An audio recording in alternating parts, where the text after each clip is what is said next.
For 80 years, George Burns stood as America's most beloved comedian. He built an enormous fortune exceeding $30 million.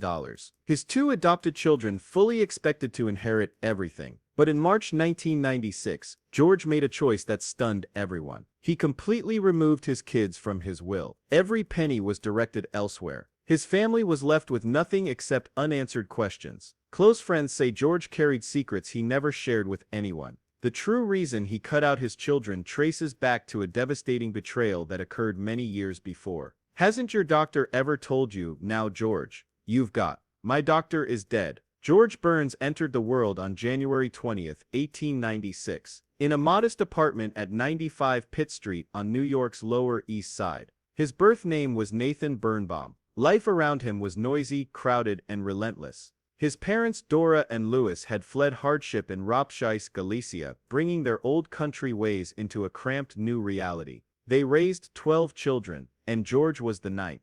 The family packed into 3 small rooms where body heat provided more warmth than blankets ever could. Louis worked as a chair caner and struggled to earn enough to keep everyone fed. Dora took in laundry from neighbors to scrape by. Most kids in the neighborhood wore hand-me-downs and shared beds. Many evenings dinner consisted of little more than potatoes and onions. Even a loaf of bread felt like a luxury. Yet George always remembered the laughter, the Yiddish humor, and the lively pulse of those crowded rooms. That sense of humor became part of him forever. Everything shifted in 1904. At age 8, he lost his father suddenly to a heart attack at 47. The family had no savings and no safety net. George's formal schooling ended after 5th grade because he had to contribute. He took to street corners shining shoes for a nickel a shine. The work was cold, grimy, and endless, but he stuck with it. Occasionally he made a bit more singing with a children's quartet called the Pee Wee Quartet. One evening their promoter disappeared with their earnings. With nowhere to turn, George slept in alleys and learned firsthand what real hunger and desperation felt like. Still, he carried those difficult nights like hidden preparation. They built in him a resilience and street wisdom he would draw on for the rest of his life. As he grew older, his identity kept changing. Family nicknamed him Natty. Neighborhood kids called him Shoes Birnbaum because of his shine box. He rolled cigars. He hawked newspapers. He sneaked into burlesque houses to study comedians who could create laughter out of thin air. He longed for that world. In his early teens he made a rash wager and attempted to swim across the East River. The current dragged him under, and he nearly drowned.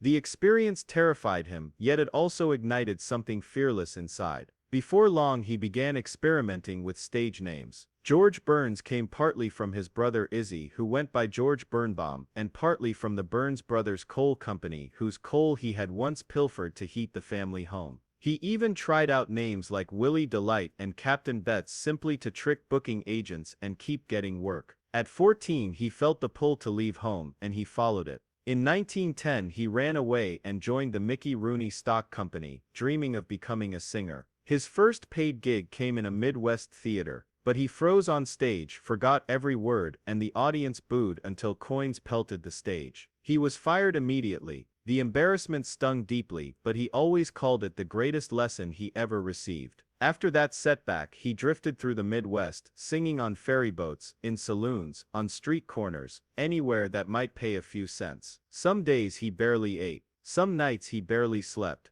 Yet he felt truly alive and refused to stop. By 1913, at age 17, he was still pursuing the stage. He formed a singing trio called the Pee Wee Trio with sisters Beatrice and Irene. They toured rough vaudeville houses packed with demanding crowds. Then Irene abruptly eloped with a sailor, abandoning George and Beatrice with no money. George begged for train fare to get home and returned to New York broke and humbled. Quitting never entered his mind. Those hard years taught him how to improvise, how to confront dishonest theater managers who refused payment, and how to absorb failure without losing his drive. When World War I began, he attempted to enlist in the Navy, but they turned him down for being too short. At 5 feet 7 inches, he didn't meet their height requirement. Rather than give up, he found another path. He dressed as a woman named Barbara and slipped into entertainment troupes traveling on troop ships. The risk was enormous. One slip could have led to arrest, but he succeeded. He sang for lonely soldiers while praying he wouldn't be found out. Years later he laughed about the experience, but at the time it was pure survival. Reinvention rescued him again and again. In 1916, he believed he had finally caught his big break when he partnered with dancer Elsie Lorraine. They developed a ballroom routine and toured the East Coast. But Elsie left him for a richer man, stranding George once more. Broke and worn out, he took a job as a soda jerk on Coney Island's boardwalk. While scooping ice cream, he tested jokes on customers. Some laughed, some walked away. Every one of them taught him timing. He learned to read a room and adapt instantly. He later said that job did more for his comedy career than any producer ever could. By 1920, he was performing solo and using the name George Burns full-time. He worked in speakeasies during Prohibition, where police raids could erupt at any moment. One night, he hid in a coal bin to escape arrest. When he emerged covered in black soot, humiliated yet oddly invigorated, he realized he needed a stage partner to balance him. He needed someone who could match his energy. That partner arrived in 1923. He met Gracie Allen in Chicago at a booking office. He had been auditioning with dancer Maggie Haley, but he let her go in frustration when she kept forgetting lines. Soon afterward, he ran into Gracie, a 27-year-old Irish-American performer whose family act had recently collapsed. Their first encounter was ordinary, but he sensed something different around her. He asked if she wanted to try his routine. They rehearsed, with George planning to deliver the punchlines while Gracie played the straight role. But the moment they performed for an audience, everything reversed. People laughed at Gracie's wide-eyed innocence and bewildering logic. Her voice, her delivery, her quick responses drew every gaze. George recognized it immediately and reworked the act overnight. Gracie became the quirky, illogical one, and he became the calm, patient straight man who let her take center stage. Their debut performance together at the Hill Street Theater in New York confirmed the chemistry was real. The audience roared. Laughter came in waves. Their early routine, lamb chops, revealed exactly what connected. George later said there was an instant bond between Gracie and the crowd that he could never replicate. By 1924, they joined the Pantages circuit and developed signature bits like their Dizzy and lamb chops routines. They earned $50 a week and even purchased their first car. For the first time, life felt like it was finally opening up. By late 1925, George felt an unease he couldn't ignore. Another performer was pursuing Gracie. On Christmas Eve, he gave her an ultimatum: marry him or leave. It was impulsive and raw, but Gracie said yes. They wed on January 7, 1926, in Cleveland. The ceremony was modest, but the union transformed everything. From that day forward, their personal lives and careers became inseparably intertwined. Weeks later, they signed a 6-year contract with Keith Orpheum, RKO, stipulating that neither could perform solo.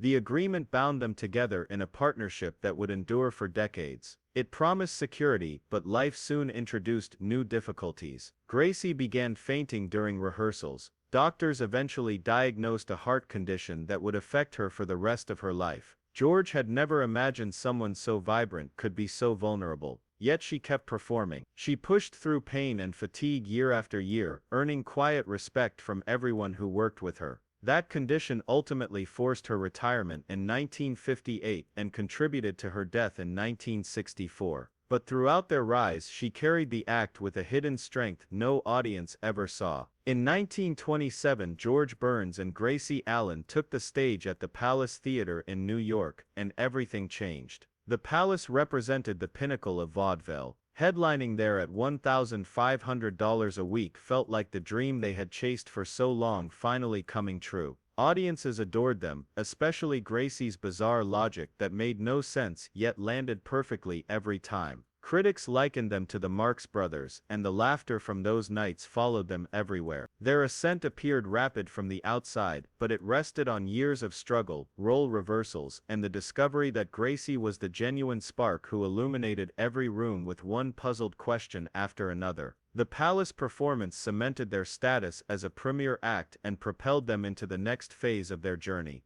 2 years later, in 1929, they sailed across the Atlantic for a 15-week BBC radio tour. The trip was meant to be straightforward, but upon arrival, British customs confiscated George's cigars. He had been smoking since age 10 and suddenly faced withdrawal. He turned the irritation into comedy material and wove it into their act. British audiences embraced it. Their routines crossed an ocean to a country that barely knew them, yet welcomed them with packed radio slots and generous pay. The tour elevated them to international status and demonstrated how different customs, cultures, and quirks could fuel humor when handled with skill. By 1931, they were prominent enough to join the Ziegfeld Follies, one of America's most lavish revues. They shared the bill with stars like Eddie Cantor. For Gracie, though, the constant travel proved draining. She disliked flying, so train journeys stretched endlessly between cities. During one performance, she twisted her ankle mid-routine. The pain was intense, but George lifted her, carried her on stage, and she continued without the audience realizing anything was wrong. The incident became another chapter in their legend, proof of their unbreakable partnership and their devotion to giving the crowd their best. Around the same time, George was quietly doing something most entertainers avoided. While others spent earnings on clothes and luxury hotels, he used their vaudeville income to purchase foreclosed properties during the 1929 stock market crash. He bought real estate for almost nothing while the nation panicked. When the Great Depression hit and theaters closed, those investments kept them solvent. Many performers lost everything, but George had anticipated trouble and ensured they would survive the industry's collapse.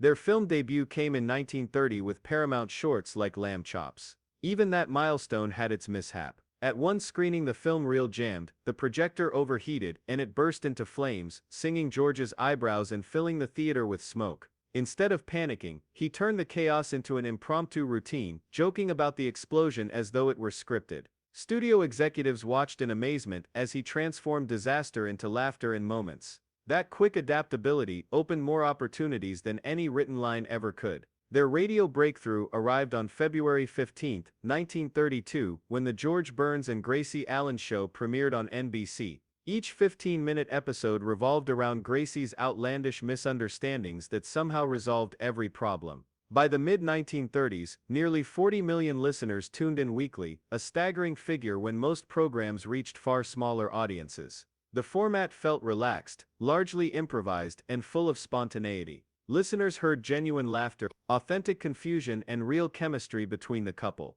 Ratings soared from 19.3 to 31.3 within a year, a jump of over 60%. They proved radio didn't require rigid scripts. It thrived on honesty, rhythm, and two people who knew exactly how to play off one another. In 1933, Gracie launched a mock presidential campaign as part of an extended comedy bit called The Surprise Party. She toured 39 states, printed ballots, and even saw some voters write her name in during the actual 1940 election, confusing election officials until they realized it was all a gag. She promised to tax only the right kind of clouds and planned to appoint cabinet members based on wardrobe taste. The mascot was a kangaroo, and the slogan was "It's in the bag." The stunt lifted their radio ratings by nearly 40% and prompted newspapers to question how seamlessly entertainment could intersect with politics. It was pure comedy, yet it reflected something real about the country. Behind the scenes, their partnership continued to surprise. George wrote nearly every script, but he consistently told the public that Gracie was the true creative genius.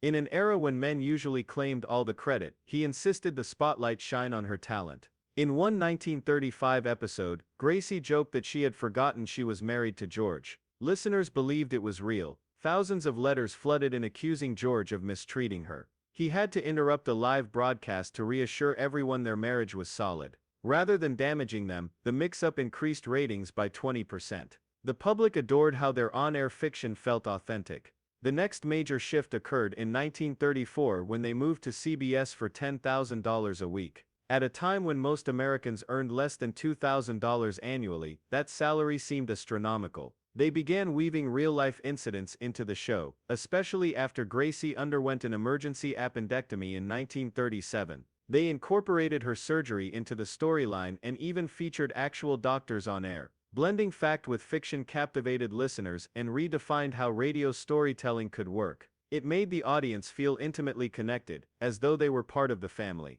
By 1938, their success allowed them to purchase a grand home in Beverly Hills. It should have been a calm reward, but one evening George left a lit cigar on a table. It rolled ignited fabric and started a fire that spread quickly. They narrowly saved the house. Newspapers sensationalized the incident. Rather than conceal it, they turned the near disaster into an episode titled "The House That Burns Built."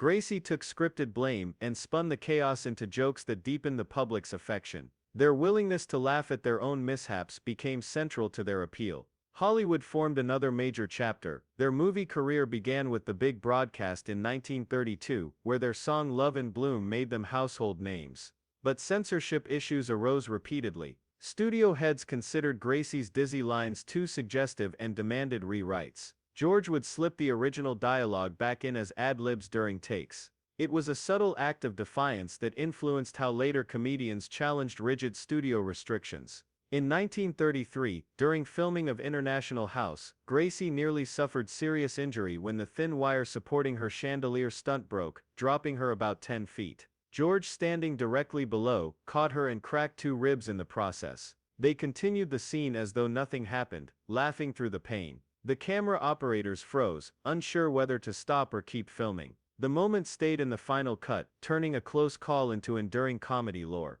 In 1937 they collaborated with Fred Astaire on Damsel in Distress. During a key dance number, Gracie forgot her steps and blurted that she felt lost in London. Astaire improvised seamlessly, dancing around her confusion and transforming the mistake into a spontaneous highlight. He later called it pure magic. It demonstrated how fast thinking could turn mishaps into unforgettable moments. During World War II, they entertained troops in 1941, boosting morale across bases. But Gracie became entangled in an odd scandal. With silk stockings rationed during the war, she smuggled a few pairs to distribute as gifts. Officials treated the act as smuggling contraband. She narrowly avoided a court-martial until George used every connection he had. The soldiers adored her even more afterward. The incident became one of those quiet stories that revealed her daring side. By 1945 they stood at the peak. Their film Two Girls and a Sailor grossed over $4 million.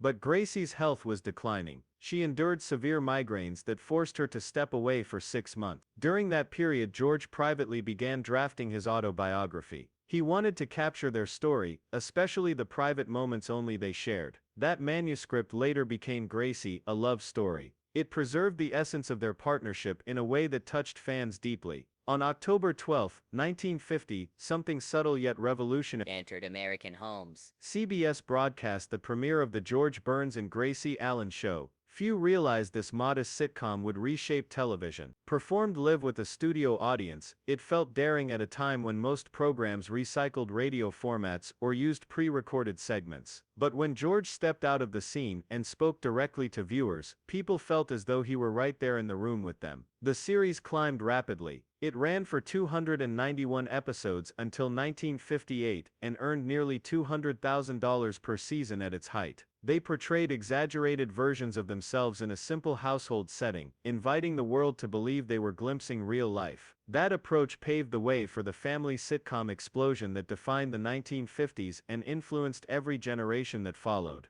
Then came episode 47 in November 1951. The premise was light-hearted, a surprise birthday party for George tied to Gracie's old campaign antics from the 1930s. But the real surprise occurred when a prop cake detonated prematurely. Frosting flew everywhere. The cast froze for a split second before dissolving into genuine laughter. The producers aired the chaos live. Home viewers heard the genuine shock in the studio and adored every moment. Early television had no margin for error, and accidents like this one became part of its magic. That messy mishap turned into one of the decade's most discussed scenes. Yet the on-screen joy concealed a private hurt. In the early 1950s, George confessed to a one-night affair while on the road. The guilt overwhelmed him. To make it right, he bought Gracie a $10,000 diamond ring and a $750 silver centerpiece. She remained silent. She never confronted him. For decades the public viewed them as the ideal couple. The truth only emerged years later in his memoir. Even that wound carried Gracie's characteristic humor. She once told Mary Livingstone, Jack Benny's wife, that she almost hoped George would stray again because she could use another centerpiece. Beneath the polished surface of their television marriage lay a private reality of regret, forgiveness and complex love.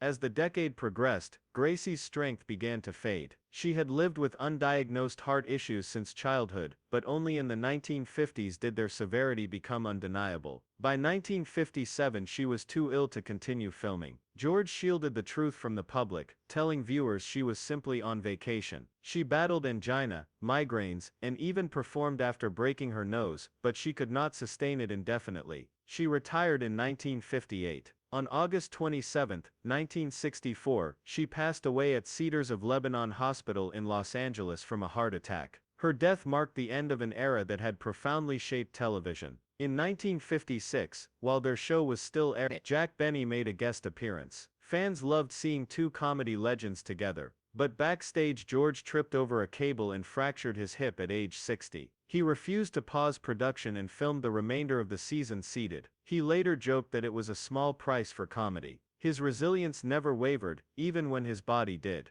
Gracie's death shattered him. On August 27, 1964, she left at age 69, and George nearly collapsed at her funeral. He later revealed he had cried only twice in his life, once for his mother and once for Gracie. For 2 years afterward, he kept an empty chair on stage during live performances. He would turn to it, deliver lines to her, and tell audiences she was just off stage. Viewers wept with him. That vacant chair became a powerful emblem of the love he carried long after she was gone. But life continued. In 1965, he launched a new series called Wendy and Me, playing a landlord who spied on tenants. It failed to connect. Without Gracie's energy, the show felt empty. It lasted only one season before ABC canceled it. At 69, George wondered whether his career was finished. He returned to nightclub circuits, rebuilt from the ground up, and rediscovered what it meant to perform alone after a lifetime as half of a duo. By 1967, he reached a crisis point. He was drinking heavily and smoking constantly. During a Las Vegas engagement, he collapsed on stage from exhaustion. Doctors warned he would not survive the year without major changes. He quit everything cold: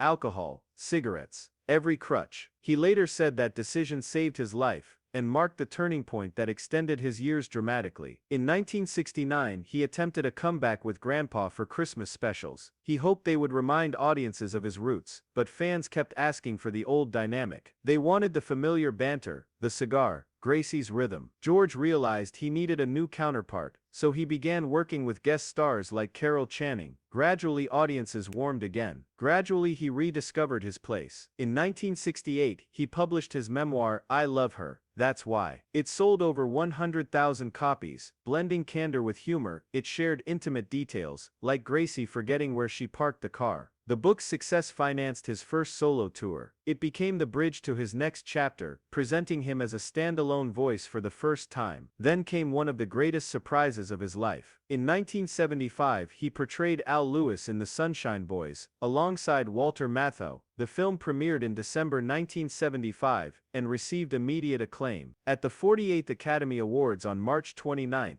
1976, he won the Oscar for Best Supporting Actor at age 80. He defeated younger nominees, including Richard Dreyfuss for Jaws. Hollywood was stunned. The victory transformed him into a living legend overnight. The following year he starred in Oh God, opposite John Denver. The movie grossed over $51 million and became one of 1977's biggest hits. George delivered lines with the same gentle sharpness that had always defined him. He even negotiated a contract clause allowing him to smoke cigars on set. He had smoked since age 14 and often consumed 10 to 15 cigars daily. Audiences embraced the image of a wisecracking deity with a cigar, and the film solidified his late career persona. In November 1983, at age 87, he signed a 5-year contract with Caesars World in Las Vegas. He pledged to perform a special show on his 100th birthday. Executives laughed and joked about wagering against him reaching that age, but he delivered sold-out performances well into his 90s. He quipped that the last time he played Caesar's Palace, it belonged to Julius. That contract confirmed him as someone who kept both the joke and himself alive against all odds. In 1984, at age 88, he underwent triple bypass heart surgery. Most people would have retreated for a year. He returned to filming Oh God, You Devil within months. frequently working from a wheelchair. He concealed it from the camera and infused every line with the same vitality he had shown in his youth. His tenacity inspired everyone around him. In 1988, at age 92, he received the Kennedy Center Honors. He performed a duet with Bette Midler that evening. Later that year he released Gracie, a love story, a Grammy-winning album that combined his narration with archival recordings of her voice. Fans wept hearing them together again. It felt as though he had reached across time to hold her hand once more. But time continued to take its toll. In July 1994, at age 98, he slipped in his Beverly Hills bathtub. He struck a soap dish and suffered a severe head laceration. At Cedars-Sinai, doctors discovered slurred speech and performed emergency surgery to drain fluid from his brain. He had to cancel his long-planned Caesar's Palace 100th birthday show, which had sold out more than a year in advance. His health never fully recovered after that fall, and his performing career came to an end